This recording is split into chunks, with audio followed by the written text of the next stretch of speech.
Bom, vamos mergulhar de cabeça num conceito que é fundamental. A gente vai explorar por que o chão que a gente pisa é muito mais do que só terra. Na verdade, ele é um dos ativos biológicos mais importantes, mais críticos para qualquer operação agrícola. Entender essa virada de chave, essa mudança de perspectiva, é o que, na maioria das vezes, vai definir o sucesso lá no campo. Então, o nosso roteiro é este aqui. Primeiro, vamos deixar claro o que é o quê, definindo os termos.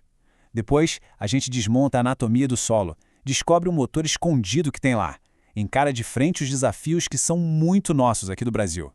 E por fim, a gente aprende a enxergar e a diagnosticar problemas que são, na prática, invisíveis a olho nu.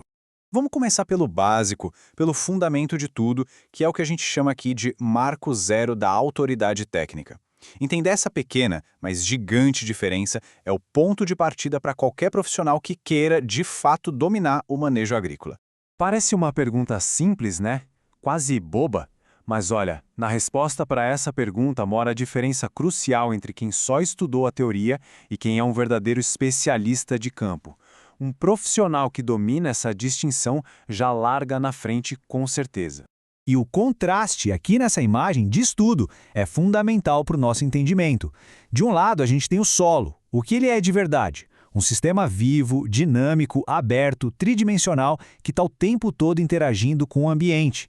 Já do outro lado, a gente vê a terra, começa aí no vaso. O que é isso? É só uma porção que foi isolada, arrancada da sua origem, completamente desconectada das suas funções vitais no ecossistema.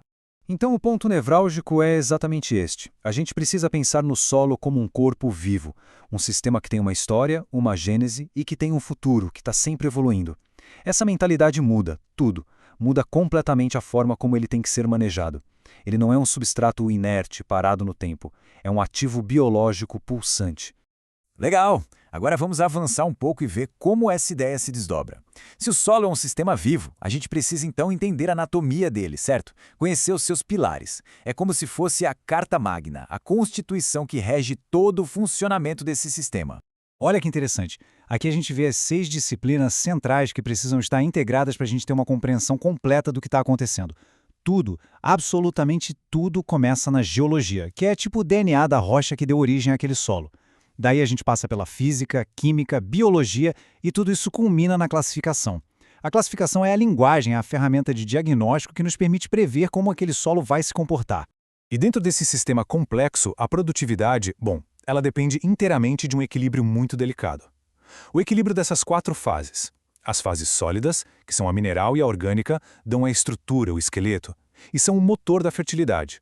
Aí vem a fase líquida, a água, que é o veículo que transporta os nutrientes, e finalmente a fase gasosa, o ar, que fornece o oxigênio, que é vital. E aqui está a consequência prática de tudo isso. Quando esse equilíbrio fino entre o ar, que fica nos macroporos, e a água, que fica nos microporos, se quebra, seja por compactação, seja por alagamento, o sistema inteiro começa a desandar. É o primeiro dominó a cair. É o começo do fim da produtividade daquela planta. Certo. Agora vamos dar uma olhada num processo que acontece totalmente debaixo dos nossos narizes. Ou melhor, debaixo dos nossos pés, completamente fora da nossa vista. Um verdadeiro motor bioquímico oculto que alimenta a vida da planta. E esse motor depende, de forma crítica, da estrutura física que a gente acabou de discutir. É o seguinte, ao contrário das folhas, as raízes não fazem fotossíntese. Elas respiram. É isso mesmo, elas precisam de oxigênio. E elas dependem do oxigênio que entra justamente por aqueles macroporos para gerar ATP, que é a moeda de energia da célula. É essa energia, esse ATP, que alimenta as bombas de proteína que ficam lá na raiz, trabalhando sem parar para absorver água e nutrientes do solo. E quando esse motor falha, a gente tem uma reação em cadeia catastrófica. O excesso de água ou a compactação expulsa o oxigênio. Sem oxigênio, a raiz para de respirar, ela sufoca. Sem respiração, a produção de energia, de ATP, para. E sem energia, aquelas bombas de absorção, elas desligam. O resultado disso é a chamada seca fisiológica. É um paradoxo incrível. A planta morre literalmente de sede, mesmo com o pé na água, por pura incapacidade bioquímica de beber. Ok. Entender esses princípios que valem para o mundo todo é uma coisa. Agora, aplicar isso aos desafios que são muito específicos aqui do Brasil, aí a história é outra.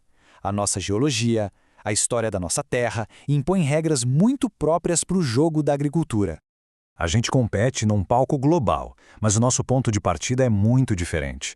Enquanto nossos concorrentes, em geral, operam em solos geologicamente jovens, naturalmente férteis, os solos brasileiros são, na sua maioria, velhos, muito intemperizados, profundos e lavados pela chuva há milênios. Isso nos obriga a fazer um investimento altíssimo em correção solo só para conseguir chegar na linha de largada da competição. E o tamanho do nosso déficit de matéria orgânica é estrutural.